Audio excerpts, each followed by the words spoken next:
Hello and welcome to Stocks Down Under. Today we're joined by the CEO of WhiteHawk, Terry Roberts. Good morning, Terry. Good morning. Lovely to be here. Well, thanks for being with us.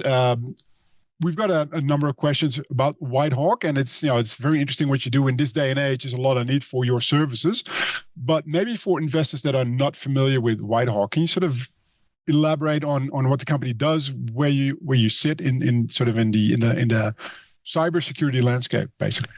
Absolutely. So the first thing is we're not a traditional cybersecurity company because, frankly, the cybersecurity arena is failing. And part of it is that they're not scaling. So we use publicly available risk and threat data sets and AI and ML based analytics to create comprehensive cyber risk, threat, and maturity assessments of any legal entity in the world, usually within 24 to 48 hours. And these assessments can be used for a myriad of purposes, which we can delve into later. All right.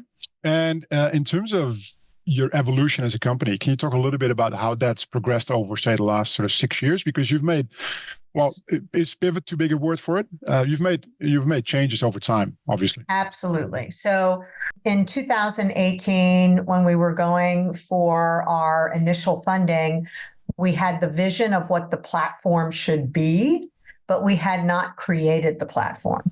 So 2018 to 2020, we built, tested, and scaled the platform, and we started to service clients.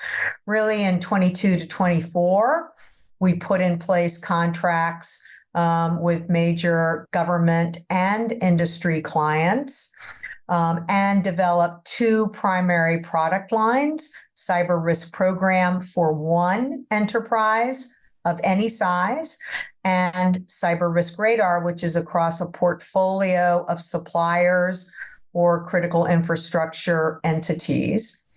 And then in 24, now going into 25, it's really been all about putting in place the sales channels and the partnerships actually that we started in 22 and 23. And now they're coming to fruition this year.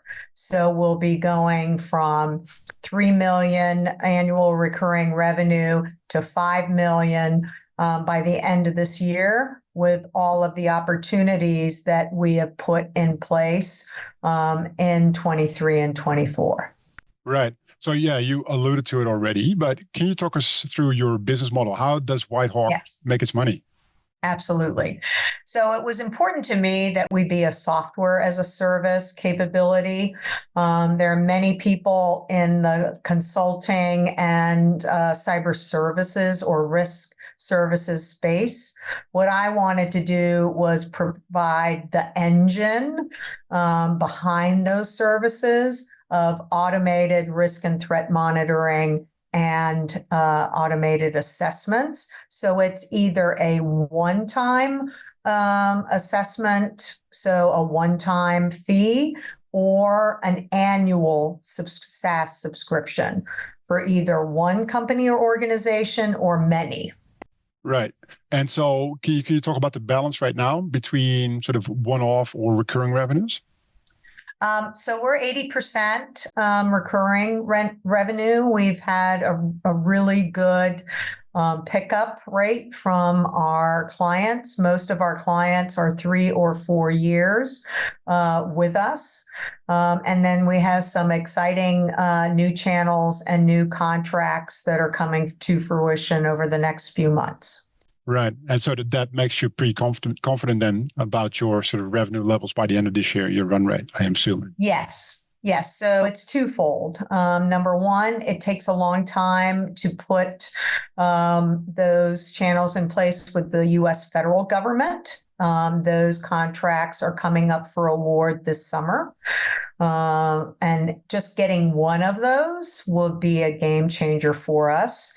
Then we have a new sales channel with the number one IT cyber reseller to Canada and the US federal government and state and local, Carasoft, which is just kicking off next month. So that's an entirely new sales channel where we can leverage all of their account managers and their contract vehicles. Right. And so if you look at the cybersecurity landscape, it's pretty big, right? As in terms of the number of suppliers, the different areas that they address. Yes. What would you say your biggest competitive advantage is? So why do prospects go with WhiteHawk and not someone else? First of all, because traditional cybersecurity is very complex and comprehensive and manual.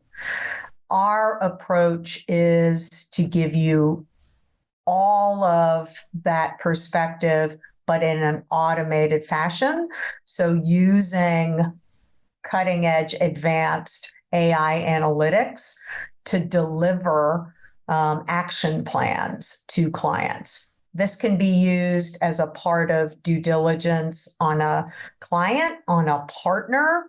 You can use it on a competitor. So it all depends upon what is the insight you want. And again, you can get it within usually 24 to 48 hours, as opposed to weeks. Right. And so, yeah, that's a step change in, I guess, in functionality and efficiency. So what's the key sort of hurdle you come across when it comes to marketing and then sort of to stand out from the rest? And also in that sense, who are your main competitors in this space? So I'll start with the competitors. The competitors are actually our partners. So cyber risk monitoring and threat monitoring companies, because we have, my intelligence background is about all sources, not one data source or one algorithm. So what we do is we partner with them. We bring them in, we vet them, and we bring them into our platform. Other competitors are the high-end consultants. They're also partners. They can use our assessments as a part of their consultative process. So we give it to them and they can front load, right, with all of that empirical data. And then they do the client engagement, which is great because I just want to do the SaaS platform.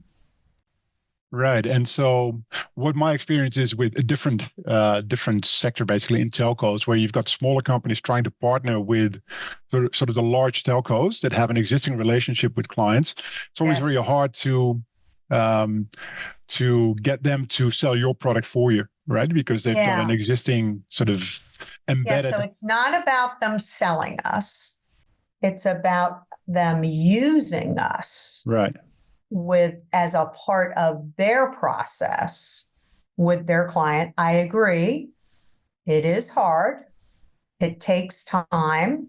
You've got to get them to think differently, right, about how they're currently servicing. So I like the telco exemplar.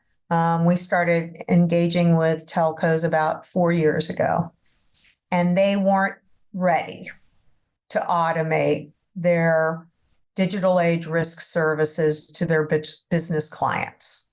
And insurance firms weren't ready, right? I'm starting to see that bow wave change now, where they're seeing that we can truly give them return on investment by automating a lot of their manual business client risk services, and then use people for what only people can do.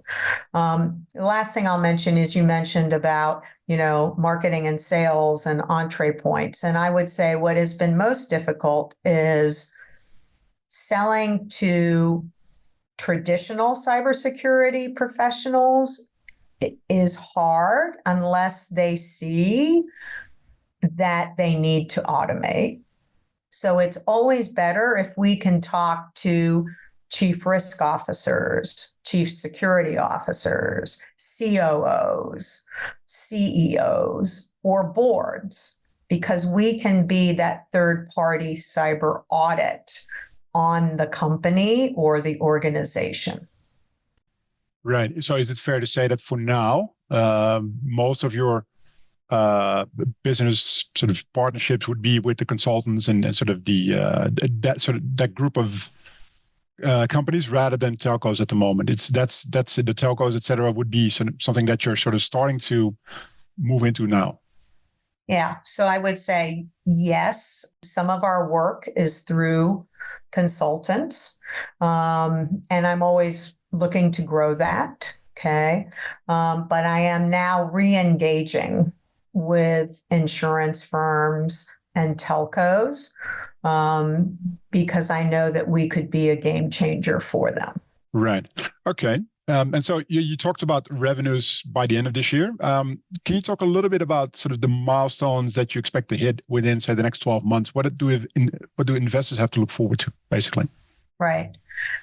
So with the contracts that are about to be awarded, even if I am able to win just one of them, then I get to $5 million a year ARR, which also means that I'm in the green at $4 million. And this is US, sorry, think in US dollars. Yep. So, and that's the minimum benchmark this year, is to get by the end of the calendar year to 5 million annual recurring revenue.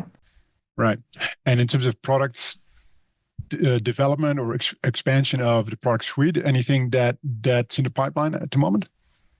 Yes. So what has been the limiter, because we really, we've advanced dramatically, is that being able to do what we do at greater scale. So instead of a few thousand companies, if we in these new contracts can do across tens of thousands of companies, that amount of data allows us to start getting to more predictive AI in the cyber risk and threat arena, which would dramatically advance, right, our analytic capabilities. All right. Lastly, Terry, you've got a very elaborate background in intelligence, and I'm actually keen to hear a little bit about that. Maybe you can talk a little bit about that background. But as a follow-on from that, what made you switch to the private sector? So, as first a naval intelligence professional and then a U.S. intelligence community senior executive, my career was very much focused on data, processing, machine learning, right? Analytics. And so when I led a portion of scientific and technical intelligence for the Navy in the late 90s, was when we were putting networks afloat ships, I got the cyber bug. I just knew this is the future. This is what I wanted to do. So it became very easy for me to then, when I got towards the end of my government career, I wanted to stay in the cyber arena. So it was an easy transition to the private sector to be able to take everything that I knew and then apply it for good across industry and government. Right. That's an exciting story, Terry. And yeah, the whole journey seems very exciting and fast moving, right? So we'll definitely keep a close eye on WhiteHawk and the milestones for the next 12 months. Thank you very much for being with us today. Thank you. It was really a pleasure to be with you.